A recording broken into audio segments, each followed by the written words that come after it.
Halo semuanya, rekan-rekan Ranah Suci Abadi, kita berjumpa kembali di channel My Novel. Sebelum alur ceritanya dimulai, jangan lupa subscribe dan nyalakan lonceng notifikasinya, agar tidak ketinggalan dengan update episode terbarunya. Jika suka silahkan like dan share, dan komen. Tanpa lama-lama lagi ayo, kita ke alur cerita. Chapter 2811. Tatapan mata Suyi sedikit aneh. Yang Ling Qiao, keturunan Xiao Yao Jing, benar-benar berkomentar tanpa malu-malu bahwa seorang Raja Surgawi tidak memiliki janji besar. Terlebih lagi, orang ini juga adalah wali Yang Ling Qiao. Disitulah hal itu menjadi menarik. Entah Yang Ling Qiao bodoh dan naif, atau Sang Wuhui benar-benar tidak berguna. Pendapat Suyi lebih condong ke yang pertama. Apakah Anda keberatan jika saya mengobrol dengan wali Anda? Kata Suyi melalui transmisi suara. Yang Ling Qiao tertegun, lalu berkata dengan gugup, Tuan Su, jika Anda melakukan ini, tidakkah Anda akan? Suyi menggelengkan kepalanya sedikit, saya punya ukuran sendiri. Saat dia berbicara, dia berdiri, berjalan keluar dari paviliun pedang terkubur, dan datang di depan Sang Wuhui. Ada apa denganmu? Sang Wuhui mengerutkan kening. Suyi menatap Sang Wuhui dari atas ke bawah, bagaimana perasaanku? Sepertinya aku pernah melihatmu di suatu tempat. Sang Wuhui mencibir dan berkata, katakan apa yang ingin kamu katakan, dan berhentilah membicarakan omong kosong yang tidak jelas seperti itu. Suyi tersenyum, aku ingat. Pada saat ini, niat membunuh yang dingin dan tak terlihat tiba-tiba muncul di kedalaman mata Sang Wuhui. Namun, ketika dia mendengar kata-kata Suyi berikutnya, niat membunuh itu kembali terdiam. Dulu ada seorang pria bernama Sang Wuxie yang suka berbicara dengan wajah datar sepertimu. Mata Suyi bersinar dengan kenangan, dia, sepertimu, juga berasal dari klan Dewa Taiyin. Sang Wuhui berkata dengan dingin, Li Muchen, apa sebenarnya yang ingin kau katakan? Suyi menyesap dari kendi, dan berkata, putaran pembunuhan tampaknya dipersiapkan dengan baik, tetapi ada begitu banyak jejak, apakah kalian terlalu bodoh, atau apakah kalian khawatir aku tidak akan melihatnya? Mata Sang Wuhui berkedip, apa yang kau lihat?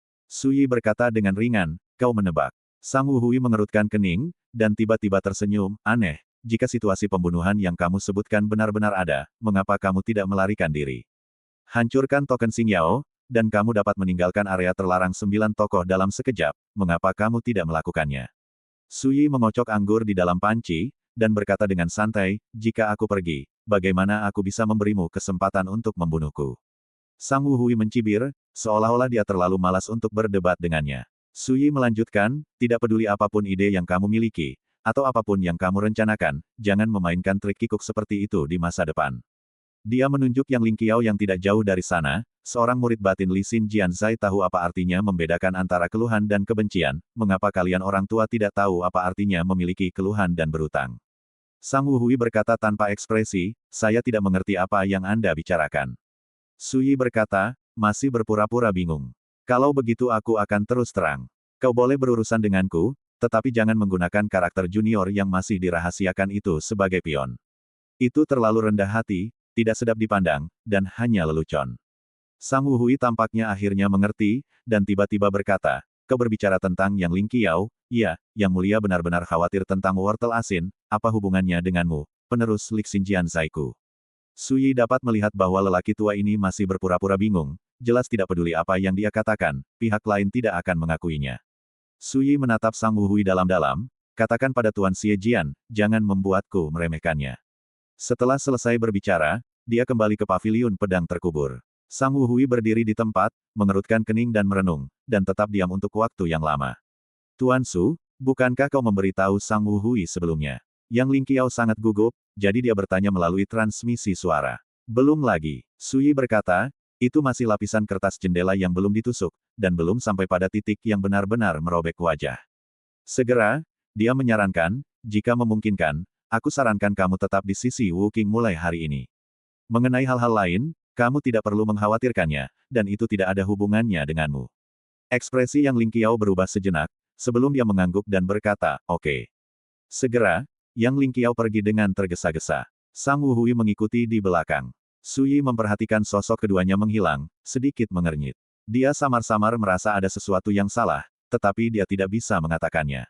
Setelah waktu yang lama, Suyi menggelengkan kepalanya, membuang pikiran yang mengganggu, dan mulai merasakan aura paviliun pedang terkubur dengan hatinya. Salah satu aturan Jiu Yao adalah bersembunyi di paviliun pedang yang terkubur, bukan di gundukan pedang di luar paviliun. Paman Wu Qing. Setelah Yang Lingqiao kembali ke kamp tempat Lixin Jianzai berada, dia mendapati Wu Qing sendirian. Wu Qing sedang duduk bersila, menyeka pedang dao di depan lutut Chen, dengan mata terfokus dan gerakan lembut. Bagaimana mengatakannya? Wu Qing menyampaikan suara itu dengan ekspresi tenang. Yang Lingqiao duduk di samping Wu Qing dan mendesah, aku hanya merasa seperti orang bodoh, aku tidak tahu apa-apa. Mata Wu Qing tampak aneh, ceritakan padaku secara rinci. Yang Lingqiao segera menceritakan apa yang telah dikatakannya selama pertemuan dengan Suyi, tanpa penyembunyian atau hiasan apapun. Selain itu, pertemuan antara Suyi dan Sang Wu Hui juga diceritakan.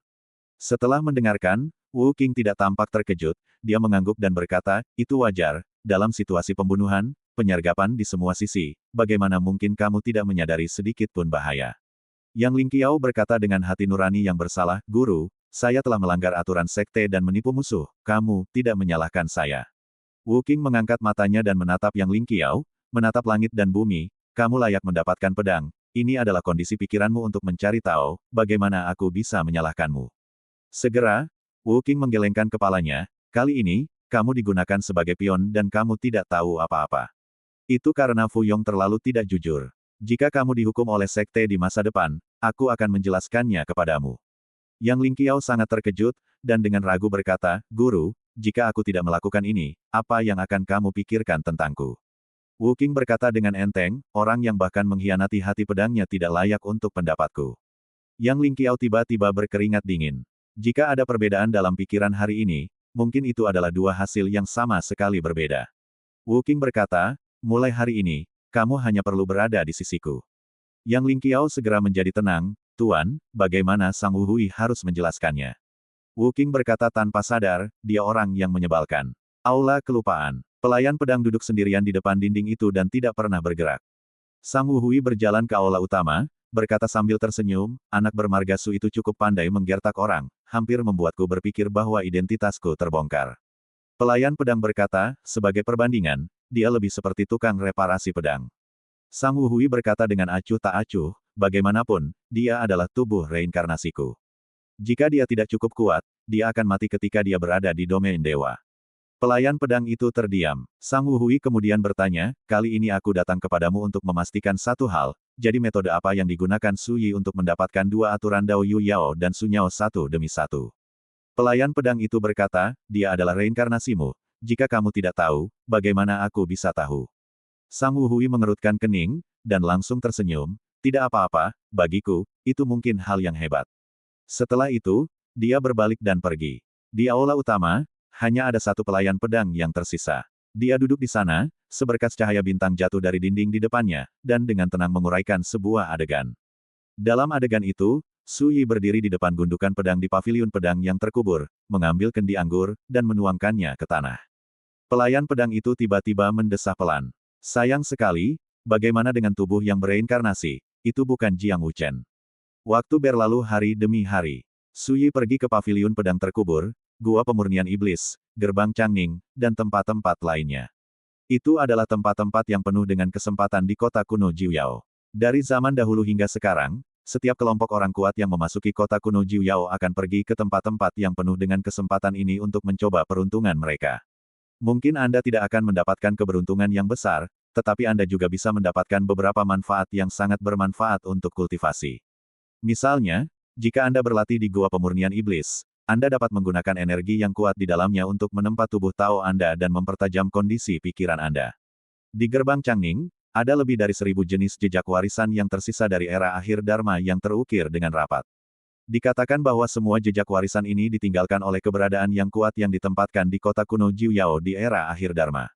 Beberapa dari warisan ini menunjuk langsung ke Tianjun Dao. Tetapi setelah bertahun-tahun terkikis, banyak jejak warisan telah terkikis, dan hanya beberapa napas warisan yang dapat dirasakan. Meskipun demikian, itu sudah cukup untuk memberi banyak manfaat bagi para petapa. Su Yi berlama-lama di sini selama 3 hari penuh. Setiap jenis warisan telah dipahami, direnungkan, dan disimpulkan olehnya. Contoh lainnya adalah, kolam pemurnian prajurit. Itu adalah kolam guntur alami untuk menempa prajurit Tao. Meskipun hingga saat ini, kekuatan di kolam pelatihan berada di ambang kelelahan dan tidak dapat digunakan untuk menempa prajurit Tao, tetapi dengan duduk bersila di satu sisi, Anda dapat merasakan napas berbagai prajurit Tao, dan sama pentingnya bagi Anda untuk menempa harta Anda sendiri, bermanfaat. Sementara Su Yi mencari peluang, gelombang bencana pecah lagi, menyapu daerah terlarang Jiuyao. Para petapa yang pergi mencari peluang semuanya kembali. Su Yi dengan jelas memperhatikan bahwa jumlah petapa yang kembali ke kota jauh lebih sedikit. Di antara wajah-wajah yang dikenalnya, Liu Tianchen dan Wen Xiuran tidak ada, hanya menyisakan Tuan Yun Xiao. Saat itu, Su Yi dan Tuan Yun Xiao bertemu. Tuan Yun Xiao, orang nomor satu di Wenzhou Xiao Yaojing, jelas telah mengalami banyak perubahan. Dia hanya berkata dengan emosi bahwa Wenzhou terlalu kecil dan jalannya terlalu besar. Di masa depan, saya akan pergi ke Sangwuzhou untuk berlatih. Su Yi tidak mengatakan apa-apa. Hubungan antara satu sama lain belum mencapai titik di mana tidak ada yang perlu dikatakan. Namun yang mengejutkan Su Yi, Tuan Yun Xiao membungkuk kepada Su Yi dengan sangat khidmat, dan berkata, merupakan berkah dalam hidup saya untuk dapat bertemu dengan sesama penganut Tao selama perjalanan ke daerah terlarang Jiuyao ini. Setelah itu, dia berbalik dan pergi. Hari ini adalah hari ke-14 sejak daerah terlarang Jiuyao muncul di langit. Dalam setengah bulan, daerah terlarang Jiuyao akan menghilang lagi. Yang tidak diketahui siapapun adalah bahwa Su Yi telah berturut-turut memperoleh Mun Yao, Sun Yao, Jin Yao, Huo Yao, Mu Yao, Sui Yao di tempat-tempat seperti Towering Lotus Tower, Beacon Tower, Burit Sword Pavilion, Demon Ravening Cave, Changning Memorial Arc, Soldier's Pool, Leigu Mountain dan tempat-tempat lainnya. Yao, dan 7 jenis kekuatan aturan lainnya. Hanya ada 2 aturan Daolohu dan Jidu yang belum dikuasai. Rahu, ada monster alien kuno di dunia, dan itu disebut Rahu. Di antara aturan Jiuyao, 2 aturan Lohu dan Jidu adalah yang paling misterius dan tabu. Rahu adalah kepala 9 obsidian. Itu dihitung sebagai akhir dari 9 bintang obsidian. Yang pertama terutama membunuh kejahatan dan dosa. Yang terakhir mengacu pada bencana dan kekacauan. Kedua aturan Dao ini adalah inti dari aturan Jiuyao. Selain itu, 5 emas, kayu, air, api, dan tanah, di Jiuyao tercantum sebagai fondasi Jiuyao dan akar dari 10.000 bintang. Matahari dan bulan disebut sebagai jiwa bintang-bintang. 9 aturan inilah yang bersama-sama menciptakan aturan jalan tertinggi yang sesuai dengan takdir. Poin ini sangat mirip dengan aturan reinkarnasi yang terdiri dari sisi lain, tenggelam, berkuasa, dan berakhir bersama-sama. Chapter 2812. Yang mengejutkan Su Yi adalah ketika mereka ditinggalkan di kota kuno Jiuyao, 2 jenis hukum bintang Lohu dan Jidu menghilang begitu saja. Entah di mana mereka menyembunyikannya. Belakangan ini, Su Yi pergi ke berbagai tempat di kota kuno Jiuyao. Namun, tidak ada apa-apa. Sepertinya hukum Rahu dan Kedu kemungkinan besar tersembunyi di 2 tempat itu. Su Yi berpikir, sejauh ini, hanya ada 2 tempat yang belum dikunjunginya. Salah satunya adalah Aula Kelupaan, yang digunakan sebagai kamp oleh Lixin Jianzai, dan orang luar tidak diizinkan untuk mendekatinya. Yang lainnya adalah, penjara eksekusi dosa, yang ditempati oleh Guntur Abadi Kaisar Surgawi, dan tidak ada orang lain yang diizinkan untuk mendekatinya. Saudara Li, adik kecil, saya mendapat beberapa meteorit secara kebetulan, dan tidak ada gunanya menyimpannya. Saudara Li sebaiknya bermain-main dengan mereka, mungkin Anda bisa menemukan beberapa hal yang bagus. Di depan panggung teratai yang menjulang tinggi, Dong Liujia berjalan sambil tersenyum dan menyerahkan tas penyimpanan kepada Su Yi. Pemandangan ini menarik perhatian banyak orang.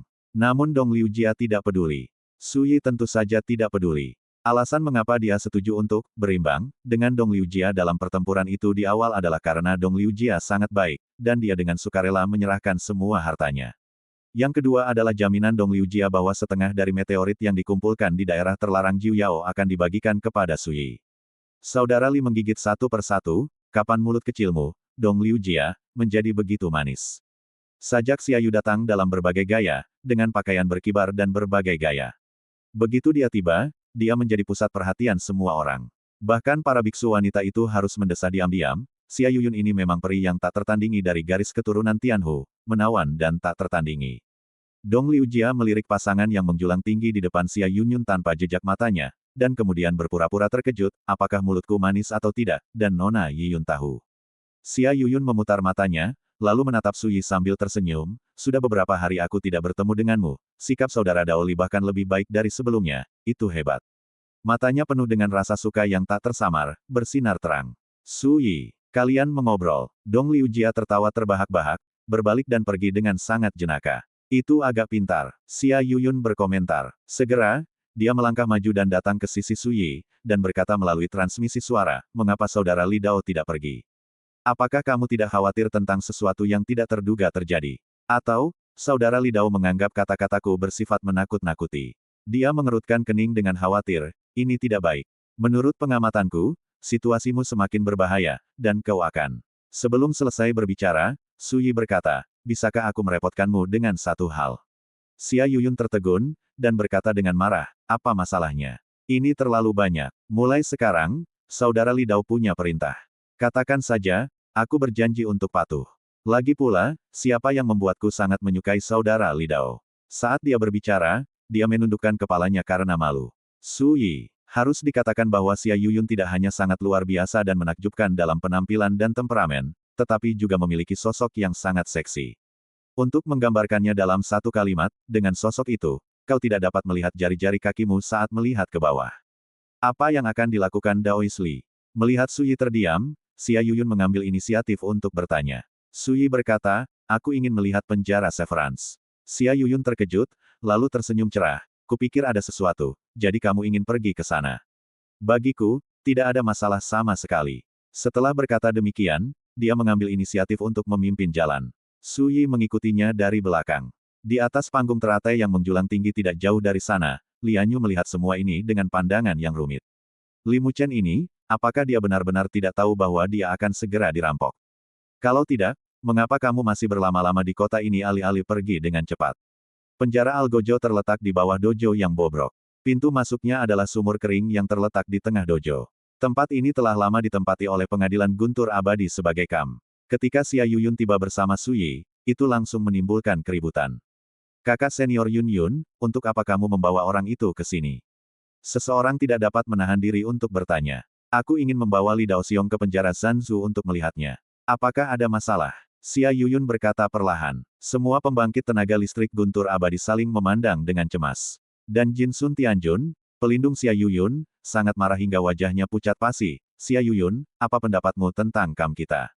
Bisakah kamu membawa orang luar masuk dan keluar dari kakus? Xia Yuyun tertawa terbahak-bahak. Tetua Jin Sun, kamu mengatakan itu. Aku tidak mengatakan itu. Jin Sun Tianjun sangat menyadari temperamen Xia Yuyun, dan tahu bahwa tidak ada cara untuk berunding dengan wanita yang tidak patuh hukum ini. Dia menatap Su Yi dengan mata serius, kamu tidak diterima di sini, jika kamu tertarik, pergilah. Sebelum Su Yi bisa berbicara, Xia Yuyun berkata dengan tidak senang, Tetua, kota kuno Jiuyao ini bukanlah pengadilan guntur abadi kita, dan hal yang sama berlaku untuk penjara kejahatan pembunuhan. Bagaimana Anda bisa begitu sombong? Setelah jeda, dia langsung mengucapkan kalimat yang kejam, siapapun yang berani menghalangiku akan mendapat masalah denganku. Saat aku kembali ke sekte, jangan biarkan aku mengambil kesempatan untuk menyelesaikan masalah satu persatu. Banyak orang tersenyum kecut, dan semuanya menatap Jin Sun Tianjun. Wajah Jin Sun Tianjun gelap, dia terdiam cukup lama, dan akhirnya pergi tanpa mengucapkan sepatah kata pun. Xia Yuyun tersenyum manis, terima kasih, Tetua, atas pemenuhanmu.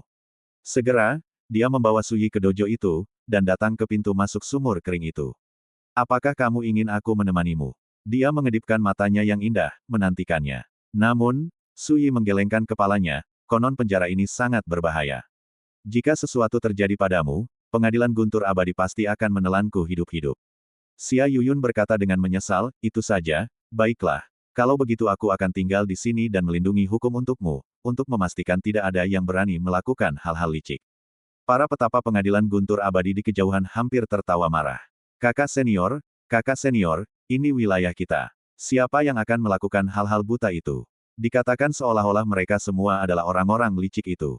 Tentu saja, tidak ada yang berani mengatakan keluhan ini secara langsung.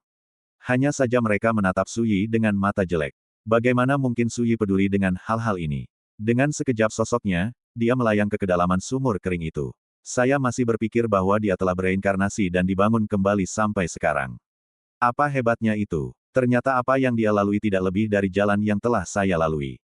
Di aula besar kelupaan, Master Xie Jian yang muncul sebagai Sang Wuhui menggelengkan kepalanya sedikit. Jiang Wuchen adalah orang pertama yang menemukan daerah terlarang Jiuyao ini. Disinilah tahun itu Jiang Wuchen memperoleh berbagai aturan bintang satu demi satu. Kecuali aturan Jidu, semua 8 aturan bintang lainnya diperoleh oleh Jiang Wuchen. Terlebih lagi, justru berdasarkan 8 jenis aturan bintang inilah Jiang Wuchen memadukan ilmu pedangnya sendiri, dan memadatkan aturan pasar bintang dalam satu gerakan ketika ia menerobos alam Raja Surgawi. Di wilayah langit abadi, aturan pasar bintang, adalah salah satu jalan tertinggi yang diketahui semua orang, dan menyimpan misteri yang secara langsung menunjuk pada hakikat takdir. Inti dari aturan pasar bintang adalah jalan Rahu. Cara lama, belum tentu. Pelayan pedang berkata, apa yang telah kau peroleh, orang lain juga dapat memperolehnya. Meskipun kau menggunakan 8 aturan bintang untuk memadatkan aturan Xingsu saat itu, hakikat dari aturan Xingsu adalah ilmu pedangnya. Sejak saat ini, sudah ditakdirkan bahwa kamu dan Su Yi memiliki jalan yang berbeda. Pada saat ini, Tuan Xiejian dan pelayan pedang telah menemukan bahwa Su Yi telah memasuki penjara karena kejahatan pembunuhan. Mereka berdua juga tahu bahwa aturan Rahu, salah satu dari 9 cahaya, disembunyikan di penjara pemenggalan. Xie Jianzun berkata, memang, dia masih memiliki reinkarnasi dan api era, dan pencapaiannya di masa depan dalam Dao ditakdirkan tidak terbatas. Segera, dia tertawa, tetapi semua ini akan menjadi milikku, hanya memikirkannya saja membuatku bahagia. Pelayan pedang tiba-tiba berkata, saat itu, jika Jiang Wuchen tidak menyempurnakan aturan Rahu, mungkin. Baiklah, mata Tuan Xiejian tiba-tiba menjadi dingin, aku tahu apa yang ingin kamu katakan. Aturan Rahu adalah ahli dalam membunuh kejahatan, dan esensinya adalah kekuatan kejahatan. Pertanyaan, aku karma iblis batinnya, aku lebih tahu darimu, itu hanya aturan Rahu, itu tidak dapat memengaruhi pikiran Jiang Wuchen sama sekali. Pelayan pedang itu tidak membantah, tetapi hanya berkata, dulu, Jiang Wuchen tidak memilih untuk memahami aturan Jidu, menurutmu itu benar atau salah?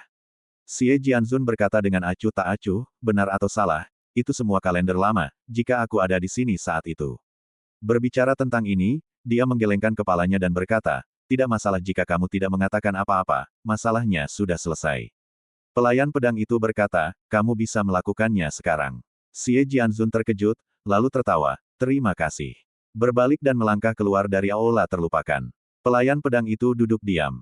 Fu Yong, kirimi aku perintah untuk membiarkan mereka menjaga pintu masuk penjara. Di luar aula utama, Tuan Xiejian punya pikiran dan memberi perintah. Segera, Li Xin Jianzai Fu Yong, iblis tua Kunpeng dari Istana Kaisar yang tak terukur, ibu mertua dari pengadilan Dao Nantian, dan Bi Yunzi dari Kisha Tianting masing-masing membawa sekelompok karakter Tianjun dan berkumpul menuju pintu masuk penjara. Semua pertapa yang tersebar di kota kuno Jiu Yao terkejut. Apa yang terjadi? Aku tidak tahu. Ini sesuatu yang besar akan terjadi. Di panggung teratai yang menjulang tinggi, mata bulan dan bintang sedikit terkondensasi. Tanpa memikirkannya, dia tahu bahwa pembunuhan terhadap Li Muchen ini akan segera terjadi. Lian Yue berdiri dan meninggalkan panggung teratai yang menjulang tinggi. Tuan sudah dalam bahaya. Hati yang Ling Qiao berkedut, dia hanyalah seorang murid dari alam bebas dan tak terkekang, dan dia tidak memenuhi syarat untuk berpartisipasi dalam permainan pembunuhan seperti itu. Ekspresi Dong Liu Jia rumit, dan dia berpikir dalam hatinya, Li Muchen, jika kau mampu bertahan kali ini, jangan biarkan aku memanggilmu kakak, akui saja kau sebagai tuan. Dia sangat mengagumi Li Muchen. Namun, dia juga tahu bahwa sejak dia membunuh Wu Sun, Istana Kaisar Wuliang tidak akan mengampuni Li Muchen. Apakah mereka akan berurusan dengan Li Daoyou? Hati Tuan Yun Xiao menegang, dan dia merasa tertekan dan sedih. Apakah ini akibat menyinggung kekuatan besar dari 5 benua? Di pintu masuk penjara eksekusi, Xia Yuyun dan para petapa dari pengadilan Guntur Abadi semuanya memperhatikan bahwa sejumlah besar Raja Surgawi dari semua kekuatan utama sedang mendekat dengan agresif. Wajah cantik Xia Yuyun tiba-tiba berubah. Bagaimana mungkin hal seperti itu terjadi tidak lama setelah Li Muchen memasuki penjara? Namun, sebelum Xia Yuyun bisa mengatakan apapun, Jin Sun Tianjun tiba-tiba muncul dari udara tipis dan mencengkeram bahunya. Jangan terlibat dengan pengadilan Guntur Abadi, ayo pergi. Tinggalkan tempat itu bersama-sama. Bagi rekan-rekan pencinta My Novel, mohon dukungan, tekan like dan subscribe, agar Mimin tambah semangat lagi. Terima kasih.